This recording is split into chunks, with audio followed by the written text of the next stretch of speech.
les prix que j'avais, j'ai dû faire un x10 sur ce que je faisais en tant que monteur et ce que j'ai eu comme première offre en tant que CM. Mon premier closing en tant que CM, j'ai réussi à le faire à 1002, sachant que ça s'est passé en 5 jours. Je suis quand même très content de ça. On est avec Nicolas, monteur vidéo. Tu nous as rejoint il y a 11 jours. Est-ce que déjà tu peux dire quelques mots sur toi? Ouais, écoute, déjà bonjour Robin. Du coup, je vais bientôt rentrer en master et de base, effectivement, comme tu as dit, j'étais monteur vidéo parce que je voulais avoir un petit truc qui tourne aussi à côté de mes études pour gagner un petit peu mes sous de mon côté. Donc toi, tu arrives à lier le fait d'avoir ton activité à côté et être en études et en stage à temps plein. Ouais, j'ai un business, enfin j'ai ça et à côté j'ai quand même un stage qui me prend de 8h à 17h quoi, tout mon temps quoi. Et malgré ça, tu arrives quand même à gérer les deux quoi. Oui, j'arrive à gérer les deux. Bon, j'en profite pendant les pauses pour faire quand même un peu de travail. Et puis, bon, tu sais, c'est aussi les stages. Hein. Il y a des fois où on te donne pas de taf pendant un bon moment. Au lieu de rester et scroller pendant 3 heures sur TikTok, bon, j'essaye j'essaye un peu de travailler quoi de mon côté aussi. Ah, c'est un peu ta mentalité quand on a démarré, tu me disais, bon, voilà, moi, il y a deux types de personnes. Il y a les personnes de mon âge qui préfèrent passer leur temps sur TikTok et avoir du loisir. Et il y a les personnes qui préfèrent, et c'était plutôt ton cas, passer du temps à bosser sur un réel projet qui font sens pour eux pour pouvoir accomplir des choses. Ah oui, alors ça veut pas dire que je tombe jamais sur mon téléphone en train de scroller et tout, mais j'essaie vraiment de réduire ça. Et que oui, effectivement, il y a des moments où je me dis c'est vraiment le moment. On est en stage, enfin nous avec nos potes d'école et c'est vraiment le moment si on veut lancer un truc pour vraiment s'y mettre à fond. Donc ouais, c'est un peu ma mentalité même au début. Du coup, c'était quoi un petit peu les challenges, les problématiques que tu rencontrais avant qu'on puisse démarrer? Honnêtement, j'ai pratiquement tout copié parce que je demande pas, je prends. Je prends juste de la ressource gratuite. Et en fait, ouais, c'est comme ça que je me suis dit, ah ouais, il y a tellement de trucs que je pensais pas faire parce que moi j'étais en mode juste faire des scripts, demander à des gens, bah tiens, filme-toi et comme ça, moi je te publie ça. Et en fait, tous les trucs derrière que j'avais même pas idée, que ça soit le service client, le fait d'avoir tout organisé pour lui pour que ça soit très simple, c'est des choses que j'avais pas vraiment imaginé quand je me suis lancé dans le CM et qui m'ont permis en fait de me dire ah oui, c'est vrai qu'il y a beaucoup plus que ça. Du coup, par rapport à ça, qu'est-ce qui t'a poussé à... C'était quoi le déclic entre je suis monteur vidéo, je sens que je peux apporter de la valeur, mais il manque quelque chose dans mon offre, il manque quelque chose dans ce que je propose? En fait, s'il y a eu un peu de déclic, c'est que c'est compliqué quand tu es monteur vidéo unique, il n'y a pas forcément eu beaucoup de clients, de se démarquer auprès des coachs sportifs. Parce que c'est des gens qui... En fait, tu rentres dans un monde où toi, tu as fait une formation monteur, etc. Les coachs sportifs, c'est pas des gens qui cherchent à avoir des vidéos extrêmement belles. Alors, ils peuvent, s'ils peuvent se permettre, mais en général, c'est surtout des gens qui veulent attirer des clients sur leur page Insta ou plus tard sur leur lien pour avoir des clients en formation, en fait. Et c'est là où, premièrement, je me suis dit c'est compliqué de se démarquer en tant que uniquement monteur vidéo, surtout quand t'as l'esprit de dire ah oui, moi je te fais tant de vidéos pour tant de prix et que en fait les coachs sportifs peuvent pas forcément se représenter ce que ça veut dire d'avoir genre 3 vidéos par semaine, alors que plutôt tu leur dis écoute, moi dans le mois je peux te permettre d'avoir plusieurs leads que tu pourras rappeler, etc. machin. C'était un peu ça le déclic, et il y avait aussi que ça faisait presque 1 an que j'étais là-dedans. J'ai eu quelques clients, mais en plus c'était pas forcément spécialisé dans les coachs sportifs. Et comme c'était un truc que je voulais vraiment appuyer, parce que de part de ma famille, etc. Moi j'aime bien ce milieu. Et donc en fait, il y a eu ça, et le fait que je sois en stage a été aussi un déclic, parce que je me suis dit bon, là maintenant j'ai vraiment beaucoup de temps. C'est le moment pour te repositionner et dire bah écoute, est-ce que ton offre elle est bien ou pas. C'est le moment où t'as du temps, tu vois, t'as 4 mois devant toi, où dès que tu sors de stage, tu peux améliorer ton offre. Donc ouais, ça a été un peu de déclic, on va dire. Ça a été quoi le déclic te dire, ok, je pars sur un business en ligne plutôt qu'un business physique, parce qu'un business en ligne, ça reste quand même, bien qu'on vende quand même pas mal de rêves sur Internet, ça reste quand même beaucoup plus incertain qu'aller bosser, je sais pas, 5 heures ou 10 heures par semaine à côté dans un commerce local. En fait, j'ai un peu cette idée de dire, et peut-être qu'aussi j'ai été un peu influencé, mais pour l'instant, pour moi, ça marche bien, qui est que même si le business en ligne, c'est un peu plus compliqué pour se démarquer, etc., en fait, c'est un truc que tu peux vraiment faire un peu où tu veux. Là, par exemple, comme je t'ai dit, je suis pas chez moi depuis quelques mois. Et pourtant, je peux continuer à travailler sur mon projet parce que actuellement mon stage se passe à l'étranger. Et tu vois, par exemple, là actuellement, je suis en Italie, donc voilà, à Milan. Donc ça vit la belle vie pendant mon stage. Mais mais voilà quoi. Donc c'est tout bête. Mais j'aurais pu avoir un truc physique. Mais là, pendant les 4 mois de mon stage, et j'aurais pu avoir pas de revenus complémentaires, à moins de trouver un nouveau job en Italie. Mais c'est compliqué, surtout quand tu leur expliques que tu restes pas pendant beaucoup de temps, parce qu'après en fait tu reviens chez toi. Donc alors oui, tu peux aller dans la restauration, etc. Ça peut être simple, mais en plus il y a la barrière de la langue. Il y a beaucoup de choses qui sont compliquées, alors que là juste écoute, je continue à parler avec mes clients qui sont français, donc je peux le faire un peu où je veux. Là actuellement en plus les week-ends, comme moi je travaille, mais j'ai des gens qui viennent me voir et qui sont en vacances, et du coup les week-ends on part dans d'autres villes, etc. Donc encore en plus le fait que déjà j'étais pas chez moi, les week-ends je suis encore même pas à l'endroit où j'habite habituellement, donc en termes de business physique c'est compliqué. Et j'ai un peu cette mentalité de me dire qu'en plus plus tard, en fonction de ce qui se passera, par exemple si avec ma petite amie on a des jobs qui sont un peu éloignés en termes géographiques, si quelqu'un a un business en ligne, ça permet de se dire écoute, toi ton objectif c'est de continuer dans ta carrière là, je peux te suivre en fait, parce que moi j'ai un job en ligne. Et en fait, ça me dérange pas de partir. C'était quoi la problématique que tu rencontrais? Parce que avant qu'on démarre, tu travaillais principalement avec des clients gratuitement. C'était quoi un peu la sensation justement de travailler avec justement des gens uniquement gratuitement et de pouvoir passer à la monétisation et de pouvoir se rendre compte que c'est assez concret? En fait, quand j'ai commencé le système depuis pas très longtemps, je pense que ça fait un peu moins d'un mois entre guillemets, j'ai vraiment commencé à changer mon offre, parce que en fait comme j'ai fait une formation de monteur et c'est pour ça que je l'étais, j'ai parlé un peu avec des gens là-dedans. Ils m'ont dit écoute, si tu veux te lancer dans une offre, le mieux pour avoir de l'expérience c'est de travailler pour quelqu'un gratuitement. Toi tu demandes juste un retour et comme ça tu prends de l'expérience. En fait moi mon but à la base c'était d'avoir un maximum d'expérience très vite. Comme je t'ai dit, comme je suis arrivé en stage et que c'était le moment où je pouvais vraiment me donner à fond, je me suis dit écoute, il me reste encore 2-3 mois où le but c'est juste de prendre un maximum d'expérience pour que quand je reprenne les études, parce que ça va être un peu plus compliqué après, en fait j'ai déjà plein d'automatisation, c'est beaucoup plus simple pour moi. Alors effectivement je peux pas prendre autant de clients que maintenant, mais au moins j'ai toutes les bases, je suis passé par tous les moments difficiles, j'ai réussi à surmonter, ou alors j'ai trouvé toutes les techniques, etc. Et donc effectivement au début quand j'ai commencé j'étais avec des gens gratuitement, mais mon but voilà c'était vraiment d'avoir un maximum d'expérience très très vite.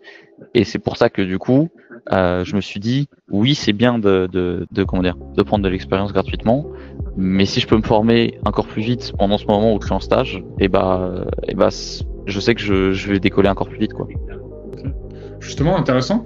Qu'est-ce qui t'a motivé à ce qu'on puisse travailler ensemble? Écoute, comme je l'ai dit un peu précédemment, déjà je suis tombé sur ta grosse vidéo de community management pour l'année 2025, et déjà avec toutes les astuces, les petits trucs que tu donnes là-dedans, c'est quand même une vidéo d'1h30, surtout qu'en plus je l'ai re-regardé pour dire ah oui c'est vrai que ça il faudrait que je l'incorpore, etc. Tous les Notion, etc. Ça j'ai posé un nombre de fois pour voir juste exactement qu'est-ce qu'il y avait dans le Notion pour pouvoir le recréer moi-même, etc. Et ensuite j'ai commencé un peu aussi à éplucher la chaîne YouTube pour voir s'il y avait pas d'autres trucs que je pouvais trouver. Et voilà, en fait, c'est comme ça que je suis tombé un peu, sur toi, et que j'ai commencé à me dire, bah écoute, en vrai, avec toutes les ressources qu'il y a, honnêtement, je pense que cette personne doit pouvoir m'aider, c'est sûr. Du coup, on a démarré il y a 11 jours. On a lancé l'acquisition il y a, je crois, 3-4 jours. Qu'est-ce que tu penses jusqu'à présent de ce qu'on a mis en place dans ton activité durant ces premiers jours? Bah écoute, ce que j'en pense déjà, c'est que il y a des résultats vite. Ça c'est indéniable. En fait, le système, c'est un truc qui me change vraiment la vie parce que j'avais du mal déjà avec la prospection en soi, parce que en plus, comme je savais pas forcément quelle était mon offre, j'étais encore en train de vraiment de la façonner avec mes expériences gratuites. J'ai déjà eu des résultats très rapidement. Voilà, honnêtement, les campagnes de pub, en fait, parce que je savais qu'à un moment, on en avait parlé même au tout début, j'étais sûr que j'allais utiliser ça. Le problème, c'est savoir comment les faire, les paramétrer. C'est vraiment un monde où il n'y a pas beaucoup de choses qui t'apprennent enfin, il n'y a pas beaucoup de vidéos qui t'apprennent à bien faire ça, etc. Surtout, au début et sur le marché francophone aussi. Et donc vraiment les campagnes de pub, c'est un truc qui m'a débloqué. En plus, je me rends compte que finalement c'était pas si compliqué. Il faut juste avoir les bons conseils et les bonnes méthodes. Et voilà, moi ça m'a permis d'avoir déjà pas mal de prospects qui me contactent. Et oui, non, franchement, ça a changé beaucoup de choses parce que je suis passé d'avoir une offre gratuite où en fait je me suis dit je vais juste me concentrer sur eux pendant mon temps d'offre gratuite pour améliorer mon offre. Et après, je verrai sur la prospection. Et en fait, là, ça me permet de m'améliorer sur mon offre, toujours, parce qu'en fait, actuellement, je travaille pour voir comment je peux améliorer la chose, rendre ça le plus plaisant possible. Et en plus de ça, j'ai des clients enfin, en tout cas, des prospects qui viennent me contacter. Donc en fait, je perds pas de temps sur la prospection. Et en même temps, moi, je peux améliorer mon offre. Quels ont été les différents changements que tu as pu mettre en place? Déjà, je dirais que je suis beaucoup plus organisé qu'au début, ce qui est normal parce que j'avais pas d'expérience.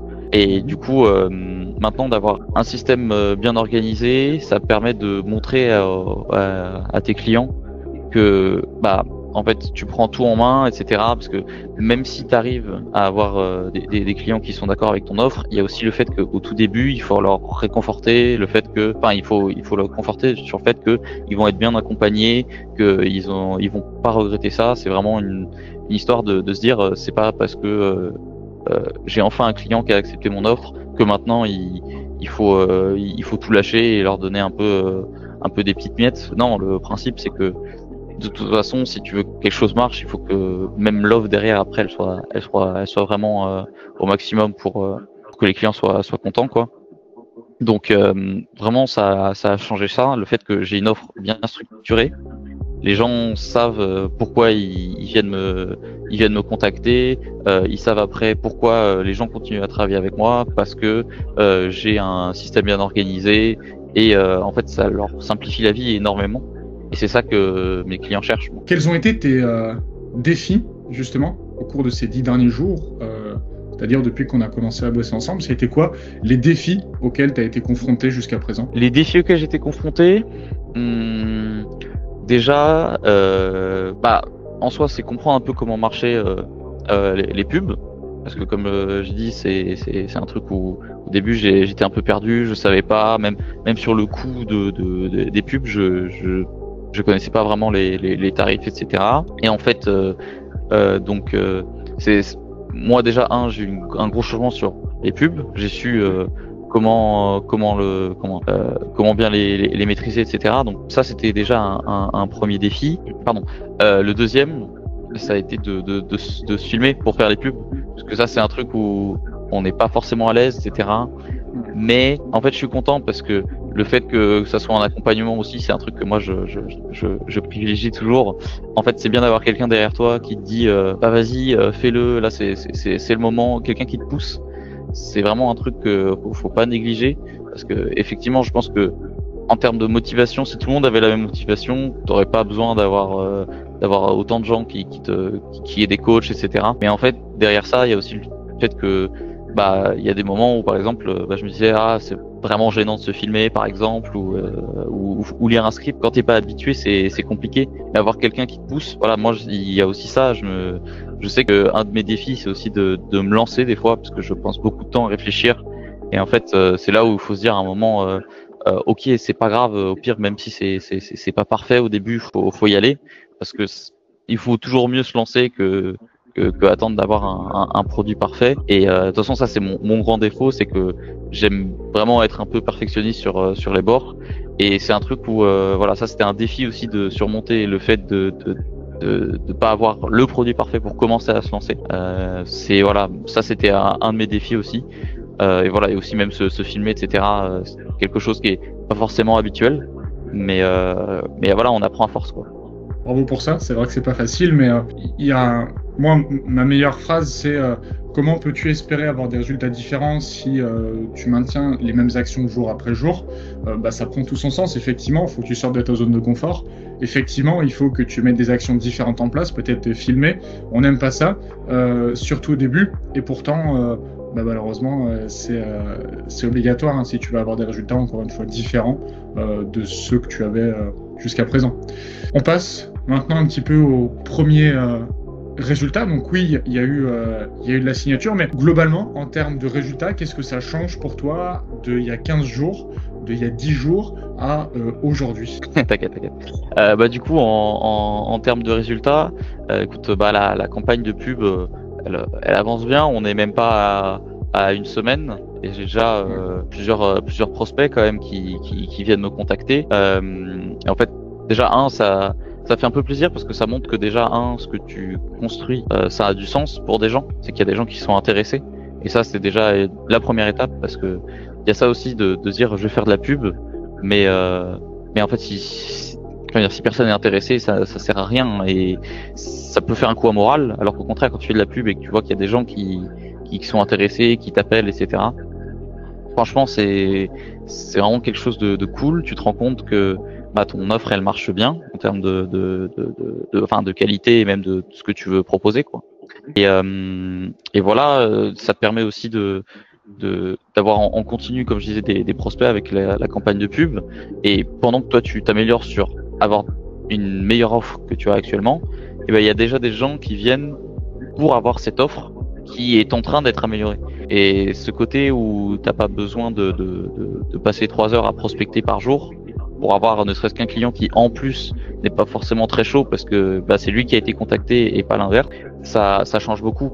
En plus de ça, du coup là on parle, mais il y a pas longtemps j'ai réussi à faire mon premier closing, et ça en termes de résultats, en fait je m'attendais pas surtout à pouvoir closer en une seule fois d'aussi grosses sommes entre guillemets, parce que c'est pas du tout les mêmes montants que j'avais quand j'étais monteur vidéo, et ça aussi débloque quelque chose dans le cerveau en mode ah oui, à ce niveau-là je peux quand même offrir proposer une offre à ce prix-là, et franchement ça change un truc dans le cerveau, je pense. Complètement.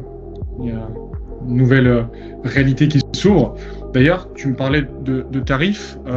C'était quoi en fait la différence entre les tarifs que tu avais en tant que monteur vidéo et aujourd'hui ce que tu arrives à encaisser avec les clients que tu closes? Bah, honnêtement, on va dire, il y a aussi un changement dans l'offre que je faisais. C'était qu'avant, en fait, quand tu es monteur vidéo, tu es contacté pour faire une vidéo spécifique. Donc c'est vraiment, je te donne tant d'argent pour une vidéo. Et en fait, maintenant que mon offre est plus quelque chose de, je vais transformer en fait tout un écosystème entre guillemets, par exemple ton réseau Instagram, etc.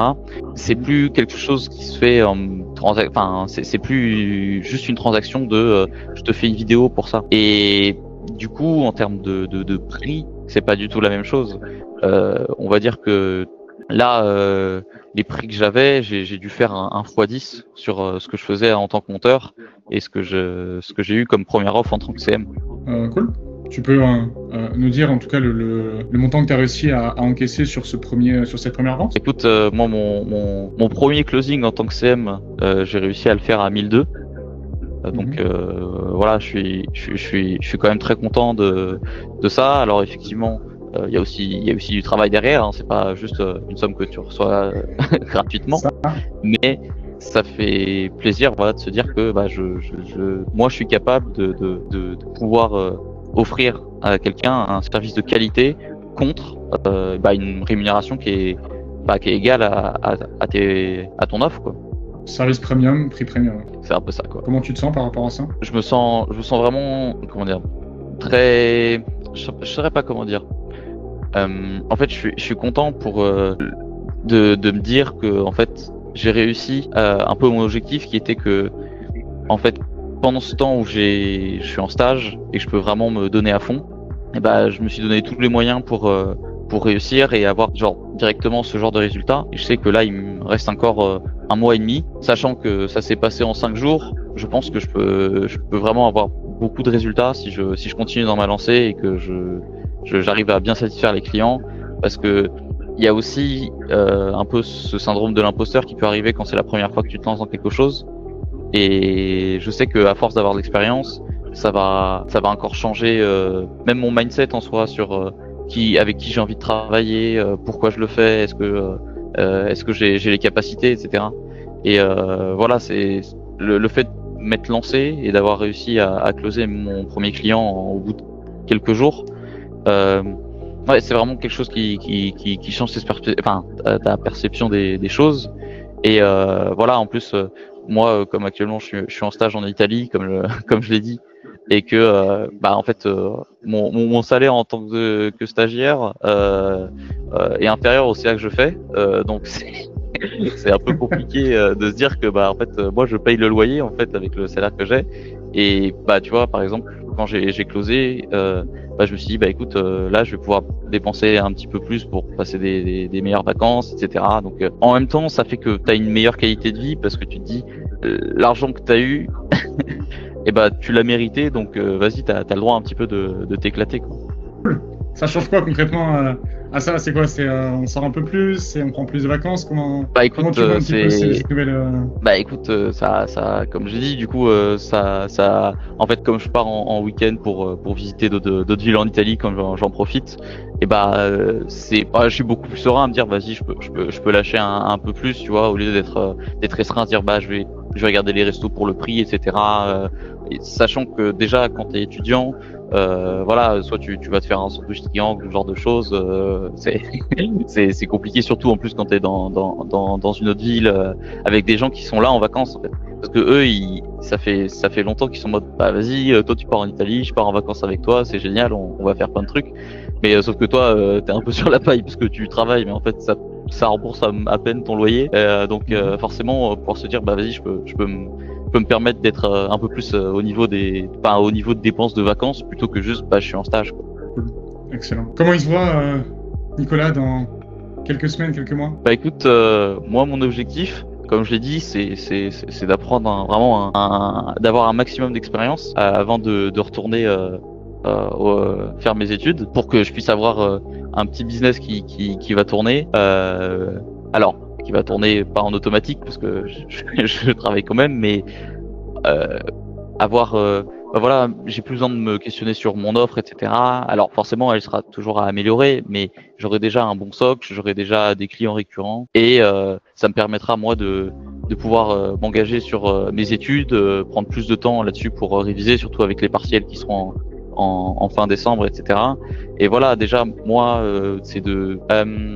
moi j'ai déjà un espèce de plan en tête, qui est que en début septembre j'ai ma petite base j'ai un ou deux clients récurrents avec qui je travaille. Ça fait peut-être déjà 2 mois en plus que je travaille avec eux, donc ils me connaissent, tout se passe bien, je leur offre un truc de qualité, et pendant ce temps moi je peux commencer à aborder mes études, et pour que en début novembre, voilà, j'ai vraiment un truc solide, je sois vraiment sûr de tout ce que je propose, parce que ça ferait 3-4 mois que vraiment je travaille là-dessus, beaucoup plus de confiance, il y a plus de syndrome de l'imposteur, etc. Et je peux aborder mes partiels en temps tranquille. Et voilà. Et puis janvier, ça retabasse le CM, et on essaye d'exploser encore plus, quoi. Le fait de plus être seul, dans ton activité? Qu'est-ce que ça a changé? Notamment au niveau du syndrome de l'imposteur, etc. Parce que tu m'en parlais, hein, ce syndrome de l'imposteur. Qu'est-ce que ça a changé du coup de ne plus te retrouver seul face à tes clients, de ne plus te retrouver seul face aux offres que tu vas proposer? Bah oui, c'est toujours cool parce que en fait, à partir du moment où tu commences à avoir en fait un contact avec tes clients, tu te retrouves en un contre un avec lui, et quand tu t'as pas forcément d'expérience, etc.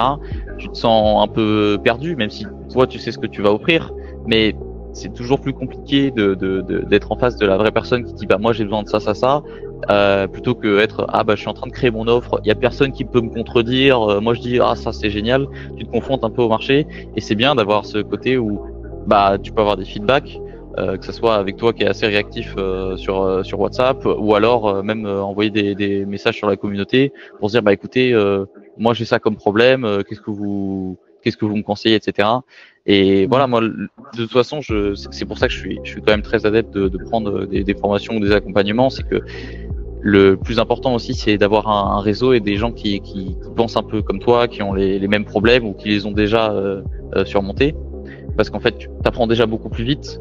Et en plus de ça, ça te motive. Il y a ce côté où, en fait, si t'es tout seul dans ton monde, et que, en fait, bah, tous les gens autour de toi, ils sont en mode, bah oui bon, enfin, soit ils t'encouragent, soit ils s'en fichent, mais dans tous les cas, ils ont pas passé les mêmes épreuves que toi, et ça peut décourager, voilà, quelqu'un qui se lance vraiment tout seul. Alors il y en a qui ont cette volonté, et je les admire s'ils arrivent à réussir, mais je sais que moi, il y a des moments où je peux avoir des petits coups de barre, et avoir un environnement où des gens font la même chose que toi, bah ça te motive forcément, quoi. Et du coup, qu'est-ce que tu conseillerais à des personnes qui osent pas nécessairement se lancer, qui ont un peu peur, où on se dit, parce que c'est vrai qu'on voit un peu de tout sur Internet, qui sont un peu réticentes à passer le cap, à sortir un petit peu de cet un peu isolement entrepreneurial qu'on a. Qu'est-ce que tu aurais à leur conseiller? Bah écoute, pour les gens qui sont un peu comme moi, qui ont vraiment la déterre de faire un truc, mais en fait je peux comprendre qu'il y a aussi ce côté où ça peut être une motivation qui dure pendant 1 ou 2 mois, et en fait si on n'a pas forcément beaucoup de résultats ou de contact avec des gens d'une communauté qui font la même chose que toi, je peux comprendre que bah tu puisses avoir une baisse de motivation. Et c'est pour ça que moi j'encourage les gens de toute façon à prendre des formations, parce que ça, enfin des formations ou des accompagnements, mais je trouve que un des trucs qui est incroyable de nos jours, c'est que on peut vraiment investir sur soi, sur ses compétences, vraiment très facilement, avec dans toutes les ressources qu'il y a sur Internet, les gens qui sont prêts à aider. C'est vraiment incroyable le fait que on puisse se dire bah j'ai envie de me lancer dans un truc, il y a un mec qui peut m'aider à faire ça. Et moi je de plus en plus, et sachant qu'en plus quand t'es étudiant c'est un peu plus compliqué parce que t'as pas forcément beaucoup d'argent, mais voilà, se dire je vais m'investir enfin je vais pas m'investir, je vais investir sur mes capacités, et pouvoir rejoindre une formation en accompagnement. Je pense que actuellement c'est vraiment un must-have si tu veux vraiment progresser vite et pas perdre de motivation. Tu recommanderais cet accompagnement à d'autres freelances, à d'autres community managers, à d'autres monteurs vidéo qui, comme toi, galéraient un petit peu à se lancer et souhaitent réellement se lancer? Bah écoute, moi je recommande grandement. Écoute, hein, moi les résultats au bout de 10-11 jours sont là pour pour attester les résultats, enfin la réussite. Moi je recommande beaucoup la formation, parce que l'accompagnement, parce que moi de toute façon c'est comme de toute façon je l'ai dit, ce côté accompagnement c'est vraiment un truc, c'est vraiment un plus, parce que comme je disais, les gens qui peuvent avoir des coups de barre, enfin des baisses de motivation, avoir quelqu'un qui est derrière, t'es très réactif mec en vrai sur WhatsApp. Je sais que moi en plus je peux peut-être envoyer des messages un peu par-ci par-là, mais je sais que de toute façon je vais avoir une réponse, etc. Il y a aussi la communauté qui fait que on essaie de se motiver à plus. Les anciens, dès qu'ils voient des nouveaux, ils sont en mode ah bah génial, bonne chance à toi, etc. Et non franchement l'accompagnement est génial. Les ressources en plus qui sont proposées facilitent beaucoup de choses, notamment sur tout ce qui est l'onboarding, la satisfaction client, le fait de savoir closer, toute la partie vente. En fait tous ces trucs qui sont à côté du CM, il y a toutes ces ressources qui sont à proposer dans l'accompagnement. Donc oui, je recommande. Bah écoute, c'était peut-être le plus long témoignage que j'ai tourné. Ah ouais? Ah ouais, je parle beaucoup, my bad.